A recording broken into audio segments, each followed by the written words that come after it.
Така изглежда чинията, когато не сте позори, не искате да правите гурме. Сега отиваме. Супер! Когато не сте си чистили фурната, така се получава. Затова чистете си фурната редовно. Видяхте какво се получи, но все пак е хубаво да видите в моя хабитат. А именно, когато готвя, как съм аз по принцип. Вадиме пържолката.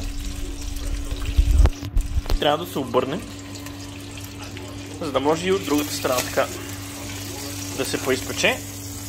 Но тук ще направим малко апгрейд, а именно в оригиналната рецепта я обвиват в галетка, но аз няма. Слагате майонезка, взимате ножче, разнасяте майонезката,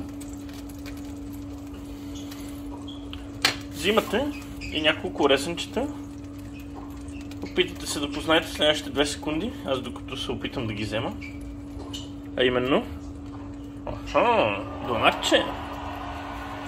Този Юли какво прави? Какви са тези шантави рецепти и майонеза домат? Не знам и аз. Правя за пръв път и какво? Охо, кашкавалче! Това вече почва да ми харесва, сигурно ще се получи добре. Не знам дали е вкусно, дами и господа, но мисля, че ще бъде вкусно. Поне така ми изглежда. И връщаме пържолката. Така, внимателно взимате ръкавицата, особено когато работите с такъв тиган. И го взимате внимателно. Поставяте го в фурната за още 10 минутки и ястието е готово.